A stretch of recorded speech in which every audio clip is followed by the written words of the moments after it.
Seyyidina Muhammedin ve ala alihi ve ashabihi ecmaîn. Çok değerli misafirlerimiz, kıymetli kardeşlerim. Hepinizi en kalbi hürmetlerimle ve muhabbetlerimle selamlıyorum.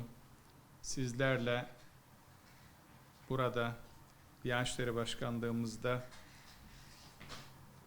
bir araya gelmiş olmaktan dolayı ve ziyaretinizden dolayı çok mutlu olduğumu, bahtiyar olduğumu özellikle ifade etmek istiyorum.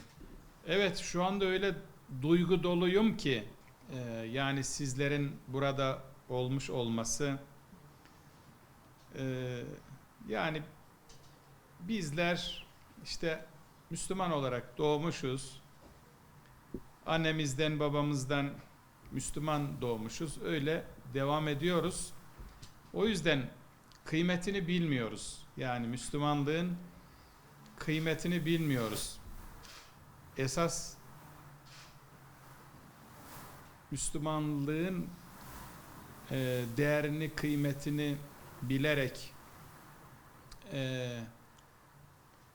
Müslüman olan ve hakiki Müslümanlığı yaşayan esasında sizlersiniz.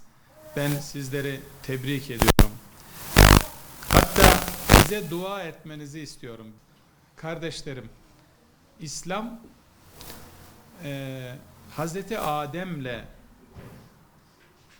gönderilmeye başlanmış ve Hazreti Muhammed Aleyhisselam ile tamamlanmış bir dindir esasında. Bütün peygamberlerin getirdiği dinin adıdır İslam. Hz. Musa da, Hz. İsa da İslam peygamberidir. Bizim için İslam en büyük nimettir. Bunu da yine Kur'an-ı Kerim'e dayanarak söylüyorum. El yevme ekmeltu lekum dinekum. Bugün sizin dininizi kemale erdirdim. Ve etmemtu aleyküm nimeti, üzerinizdeki nimetimi tamamladım. Ve raditu lekumul İslam'e dinen, sizin için din olarak İslam'ı seçtim. Buradan anlıyoruz ki üzerimizdeki nimet İslam imiş. İslam yeryüzüne tüm insanlar iyiliğe ulaşsın diye gönderilen yegane dindir. Şunu da tabii siz Avrupa'da yaşıyorsunuz. İslamofobik gelişmelerin çok arttığını görüyoruz.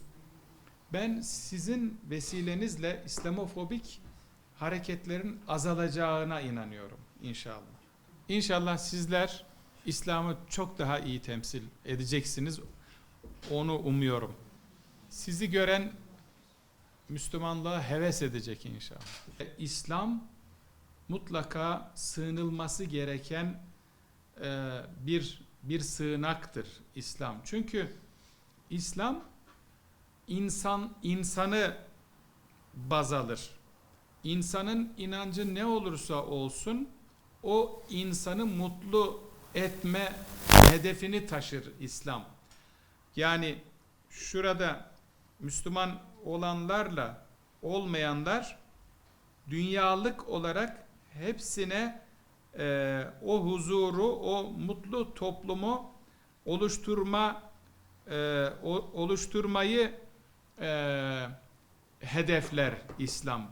Toplumu oluşturanların inancı, ırkı ne olursa olsun hepsini koruma altına alır İslam.